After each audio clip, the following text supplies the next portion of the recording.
and welcome to day 3 of Finding Grace Through Replenish. On day 1, we looked at how nutrition impacts our asana practice and how to coordinate that appropriately to have an optimal yoga practice.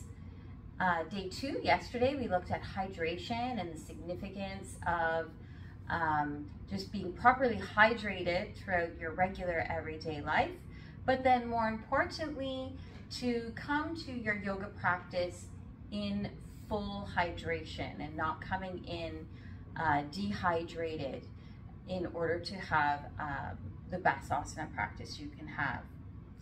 Today marks the first day of 5 days where I will be breaking down Savasana. If you've been in my yoga practices at the studio over the past couple of days, I've talked a lot about how Savasana is the kind of the essence of what being in grace is. And so in this video today, I want to look at why do we do Savasana, what is Savasana, and how is it the absolute pinnacle of being in a state of grace. So looking at what is Savasana. Savasana, when you translate that into English, it means corpse pose. Now, corpse pose in the Western world, we have not, optimistic or hopeful thoughts about when we think about corpse pose and death, right? It's not the subject we want to talk about, generally speaking, because we have to look at our own mortality. But that's exactly what Savasana is. And if we look at, the whole purpose of yoga, why do we do yoga? We do yoga to be able to do Savasana. Savasana is that moment, the ultimate moment, where we can just be. And that's when we relinquish everything. We let our breath flow naturally, we let our body get heavy and still, and we just stay there, lying, and just being.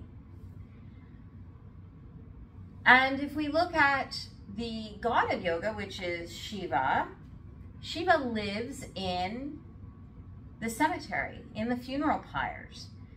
And the reason why he is the god of yoga is because these cemeteries, these funeral pyres, are how we can get rid of that which no longer serves us. So meaning that when we no longer need our physical existence because we have reached union with the universal powers, then we no longer need it. It doesn't serve us anymore. It binds us to this physical world. And so in Shiva's funeral pyres, we get rid of that which no longer serves us, meaning we get rid of that physical state. So when we come into corpse pose at the end of a yoga practice, we are emulating that concept of bringing our body to death, if you will.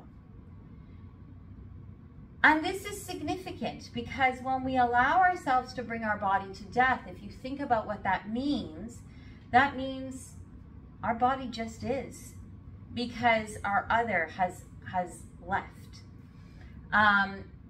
And in those moments where we are in Savasana and we are letting our body just be, when we come out of Savasana, we are reborn. That is the state of grace. We are reborn to what? To all of the new possibilities, because during Savasana, we've allowed everything that no longer serves us to leave us so that we could lie in stillness. And then when we come up to seated position, we are reborn again into all of the new possibilities. This is the ultimate state of grace.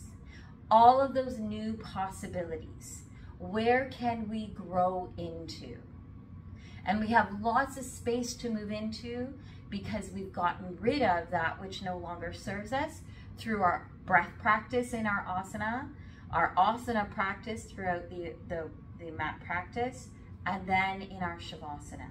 So we have created a lot of physical, mental, emotional, metaphysical space that we can now grow and move into and find all of the possibilities that it leaves us. So that's what Shavasana is. And Shavasana was yoga. The asana practice came way after the actual concept of yoga and what yoga is. Yoga is that search for union, creating space and moving into that space. But lying in stillness in our corpse pose is challenging enough for most of us after we've done our physical practice. That the physical asanas were introduced to exhaust us so that we can then lie in better stillness, or we have a better opportunity of lying in stillness during the Shavasana time period. So, Shavasana is the whole purpose of why you come to yoga. On a very physical level, why do we do Shavasana? Well, during Shavasana time, we allow the muscles in our body to release, which give the lactic acids in our body that we built up during our physical practice to release as well. So that when we come out of Shavasana, we feel rejuvenated. So there is an actual physical, very physical scientific purpose for doing Shavasana if you're not into the metaphysical purpose of Shavasana. Either way, Shavasana is a significant part of why we do yoga, why we come onto our mat space every day. Tomorrow, I will be starting with the first part of Shavasana, getting into it. How do you get into Shavasana? Because Shavasana isn't just like lying down and hanging out. Oftentimes in Shavasana, it looks like people are like lying in a dentist chair, all like tensed up and curled in. And if you're like that, then you're definitely not allowing yourself to be. So in tomorrow's video, we will be looking at the first part of Savasana, which is bringing your body into that stillness. How do you do that? I hope you enjoyed this video. I look forward to seeing you soon on your mat. And stay tuned for tomorrow's video, continuing Shavasana. Chico says it's time to go.